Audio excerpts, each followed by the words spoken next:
हाय, good morning मंडळी. काय चाललं आहे बघा. तर हा व्हिडिओ खंडेनवमी दिवशीचा आहे बघा. मी तसा छोट्या ब्लॉगमध्ये सगळ्यांना शुभेच्छा दिल्या, छोट्या ब्लॉगमध्ये व्हिडिओ शॉर्टमध्ये टाकलेला, म्हटलं ब्लॉग पण टाकायचं. इथं खंडेनवमी दिवशीच बघा सगळी देवपूजा, देव उठवून नंतर देवांची पूजा केलेली होती बघा. आणि त्या दिवशीच खंडेनवमी एक दिवशी होती आणि दसरा असं 2 दिवस सण होता. त्यामुळं खंडेनवमी दिवशी शस्त्रपूजा हे करतात. मग शस्त्रपूजा म्हणजे कसं आपण वर्षभरची शस्त्र वापरतो त्या शस्त्रांना आपण आज सगळ्यांनी पूजा केली आहे. तसंच मी मग माझ्या दोन्ही मिशन, पिकोफॉलचे मिशन, साधी मिशन, पाण्याची बोर, टीव्ही सगळं मी असं स्वच्छ पुसून अगदी त्याची पूजा केलेली होती. देवपूजा बघा हे असं शस्त्र. नंतर मग मी पोळ्याचा स्वयंपाक केला आणि पोळ्यांचा स्वयंपाक पण दाखवलेला आहे बघा. असं नैवेद्याचं ताट. कोल्हापूरमध्ये खंडेनवमी दिवशी बकऱ्याचा नैवेद्य असतो, पण मी गावाकडच्या प्रमाणे इथं पोळीचाच नैवेद्य पण दाखवलेला आहे बघा. आणि इथं आम्ही संध्याकाळी होम मिनिस्टरचा कार्यक्रम होतो ते बघण्यासाठी गेलेलो होतो बघा. खूप छान कार्यक्रम होता, म्हणजे हसायसारखा होता. पाऊस होता पण तरी पण खूप छान वाटला कार्यक्रम बघा. इथं फुगं फोडण्याची स्पर्धा होती. आपला फुगा सांभाळायचा आणि दुसऱ्यांचा फुगा फोडायचा.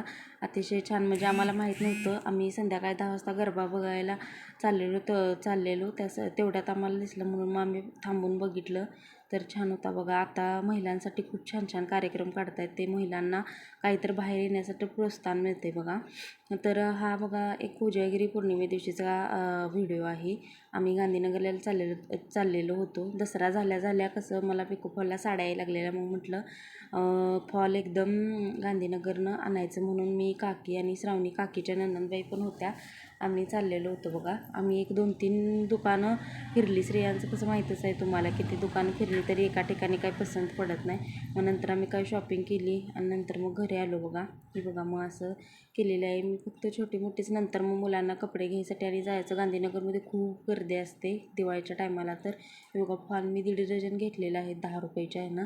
आणि परकर 12 घेतलेले, पण त्यांच्या नंदबाई आलेल्या काकींच्या गेले, त्यामुळे मग आम्ही दोघीत 5-6 आणि त्यांनी 5-6 असं एकदम 12 घेतलेले बघा. 105 रुपयानं ते परकर. हे टावेल 160 रुपयानं. टावेल पण खूप छान होते. आणि ते 2 गाऊन माझ्यासाठी आहे बघा.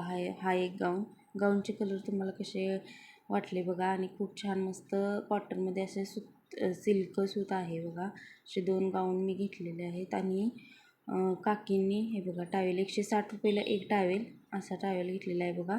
मग आम्ही हे नंतर शॉपिंग आधी जेवण करून घेतलेलं होतं, सगळं ठेवलं. नंतर मग कोजागिरी पौर्णिमे दिवशी म्हटलं दूध करण्यासाठी हे बघा. मग आम्ही चूल मांडलेली आहे. चुलीला हळदी-कुंकू लावून घेतलं. आणि मग नंतर टाईम कसं जात नाही ना आपला 12 वाजूस, तर म्हणून आम्ही मग चुलीवर करायचं ठरवलेलं होतं निवांत व्यवस्थित, म्हणजे बारीक ह्याच्यावर दूध पण आटेल व्यवस्थित आणि आपला टाईम पण जाईल म्हणून आम्ही चूल पेटवलेली होती बाहेर ह्याच्यावर बघा. दूध आणि दुधाचा मसाला पण सगळा आणलेला होता. काजू, चारोळे, मसाल्याची डबी, मिल्क पावडर असं सगळं आणि वेलची पूड सगळं मी व्यवस्थित असं करून घेतलेलं होतं. आणि काकीने दूध हलवायला घेतलेलं होतं बघा. चंद्र पण खूप छान आलेला होता, उजेड पण खूप छान पडलेला होता बघा. आणि सगळे असे बसल्यावर काय टाईम कुठं गेला काय कळतच नव्हतं. आणि दूध पण असं मस्त प्रकारे चुलीवर होत होतं बघा. हे बघा आमच्या पाठीमागच्या साईडला हा असा बघा बसण्यासाठी छान हे आहे. आम्ही रोजच संध्याकाळी इथं बसतो, छान वाटतं. म्हणजे गरमीच्या टायमाला तर इथं बसायला बाहेर ओटा खूप छान आहे बघा. कधी कधी जेवण पण आम्ही इथंच करतो. अशा प्रकारे दूध आम्ही आटवत आहे.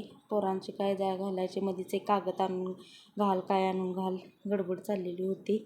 होते का नाही दूध 12 वाजता प्यायचं म्हटलं तरी पण आधीच विचारत होते आम्हाला, झोप आल्या म्हणत होते द्या. आणि दुसऱ्या दिवशी श्रावणीच्या शाळेत पण कार्यक्रम होता दुधाचा. हे बघा आता मिल्क पावडर हे सगळं आम्ही आधी थोड्या वेळ दूध आटवून घेतलं आणि मग नंतर मसाला टाकला आणि त्यात थोडी हळद पण टाकली. हळद कशी आपल्या शरीरासाठी ते महत्त्व पण आहे कोजागिरी पौर्णिमेचं. 12 वाजताच ते दुधात चंद्राची किरणं पडली तर ते आपल्या शरीरात ते किरणांची, म्हणजे प्रत्येक सणाला काही ना काही महत्त्व आहे बघा. म्हणूनच ते केलं जातं, म्हणूनच ते टायमिंग आहे 12लाच दूध प्यायचं. 12ला बरोबर चंद्र डोक्यावर येतो आणि ती चंद्र आपण दुधात आपल्या बघायचं आणि मग प्यायचं बघा.